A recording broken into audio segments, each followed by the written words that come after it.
आऊज़ु बिल्लाहि मिनश शैतानिर रजीम बिस्मिल्लाहिर्रहमानिर रहीम। कुछ डाउट्स हैं जो रिलेटेड हैं हैज़ से, कुछ क्वेश्चंस हैं, वो सब मैं इंशाल्लाह इसमें डिस्कस करने की कोशिश करूँगी। पहला डाउट है कि अगर किसी को ये कन्फ्यूजन हो कि जो ब्लड उसने ऑब्जर्व किया है वो किसी फोड़े की वजह से या किसी ज़ख़म की वजह से है या फिर हैज़ की वजह से है, उसको कन्फ्यूजन हो रही है, तो वो क्या करे ऐसी सूरत में कि जब उसको ये यकीन ना हो कि वो हैज़ का ब्लड है या किसी ज़ख़म का, तो उसको हैज़ कंसीडर नहीं करना चाहिए। यानी कि इस खातून के लिए सारे वाजिबात हैं, इसको अमल करना पड़ेगा, नमाज वगैरह छोड़ नहीं सकती है। अगर डाउट है कि हैज़ है कि इस्तिहाज़ा, तो ऐसी सूरत में अगर हैज़ की शराइत मौजूद हो तो उसको हैज़ समझना चाहिए। यानी कि जो कंडीशंस मैंने बयान की थी पहले वाले लेक्चर में कि अगर ब्लड जो है वो थिक है, वार्म है और डार्क कलर्ड है, ब्लैकिश है, तो ऐसी सूरत में उसको हैज़ समझना चाहिए। अगर ब्लीडिंग 3 दिन से पहले रुक जाए और उसके बाद दोबारा स्टार्ट हो तो 3 दिन रहे, यानी पहले जो स्टार्ट हुई है 1 दिन की ब्लीडिंग या 2 दिन रहकर ख़त्म हो गई और फिर उसके बाद स्टार्ट हुई और 3 दिन चली, तो कंटिन्यूस जो 3 दिन हुआ बाद वाला वो हैज़ माना जाएगा, चाहे पहली वाली जो ब्लीडिंग हुई है वो डेट पे ही क्यों ना हो। यानी पहली वाली ब्लीडिंग को हैज़ नहीं माना जाएगा। अब ऐसी सूरत में खातून क्या करे कि मसलन जब उसकी डेट वाली ब्लीडिंग स्टार्ट हुई तो उसको तो ये लगा कि उसने हैज़ का ही ब्लड देखा है, तो उसको क्या चाहिए कि वो उसको है समझ रही है, कोई मसला नहीं है। लेकिन जब वो डिसकंटिन्यू हो गई 2 दिन से पहले, तो अब इसको नमाज की कज़ा करनी पड़ेगी, जो कि अमूमन हैज़ के लिए नहीं है। हाइज़ा की जो नमाजें कज़ा होती हैं, छूटती हैं, उनकी कज़ा वाजिब नहीं है। लेकिन ऐसी खातून की जिसमें 3 दिन से पहले डिसकंटिन्यू हो गया ब्लड, तो उसको बाद में उस नमाज की कज़ा करनी पड़ेगी, वाजिब है, क्योंकि वो ब्लड हैज़ था ही नहीं। क्योंकि हैज़ की शर्त है ना कि वो 3 दिन तक कंटिन्यूस ब्लीडिंग हो कम अज कम, तब जाके वो हैज़ शुमार होगा। अब कुछ मिसलीनियस सवालात हैं, जैसे नमाज की कज़ा नहीं है लेकिन रोज़े की कज़ा है। इस चीज़ का ख्याल रखें, अक्सर लोग इसमें कंफ्यूज हो जाते हैं कि जब नमाज की कज़ा नहीं है तो रोज़े की भी नहीं है। नहीं, रोज़े की कज़ा वाजिब है। जितने भी रोज़े रमज़ान के छूटते हैं उनकी कज़ा हाइज़ा के लिए वाजिब है, और रोज़े वाले चैप्टर में इंशाल्लाह डिस्कशन करेंगे कि कब वाजिब है, कब तक उसको ये रोज़े रखने हैं।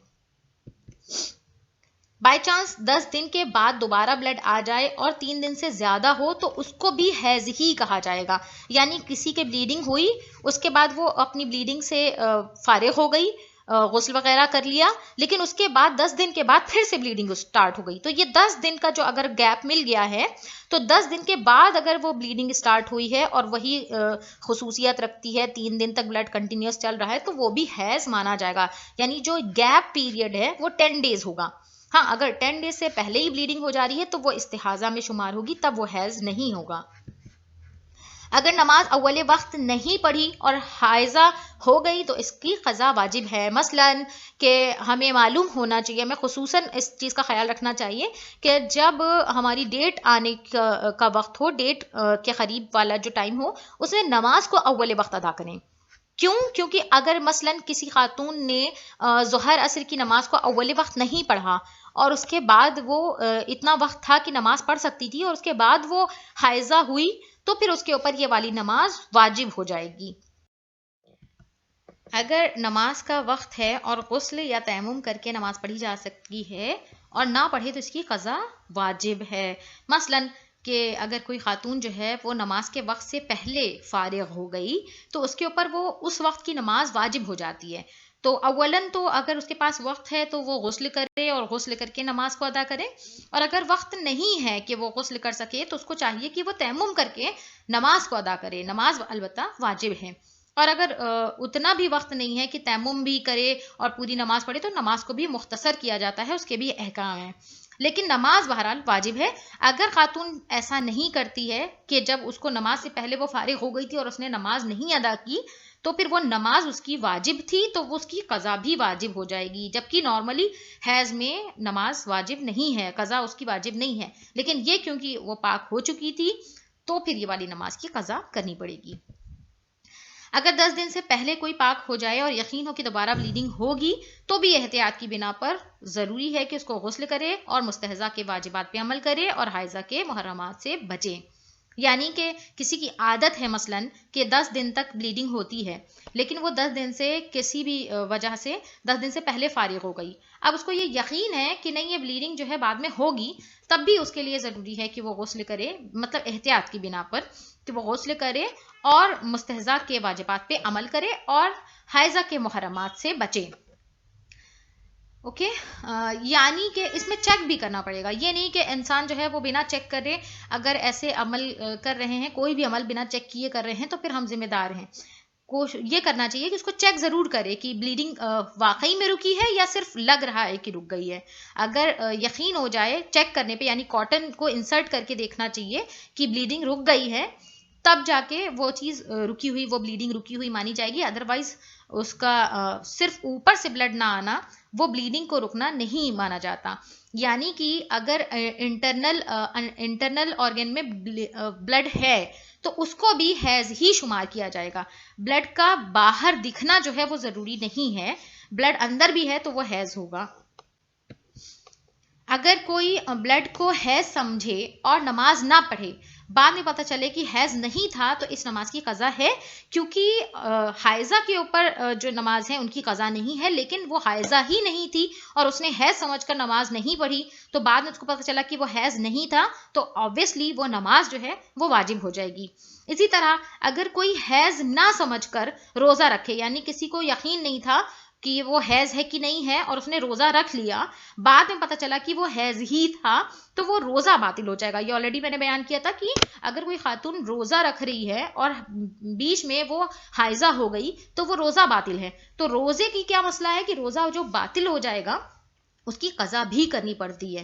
روزہ حائضہ کا جتنے بھی روزہ چھوٹتا ہے ان سب کی قضا ہے، تو یہ والا روزہ تو کیونکہ باطل ہو گیا ہے تو اس کی قضا بھی کرنی پڑے گی.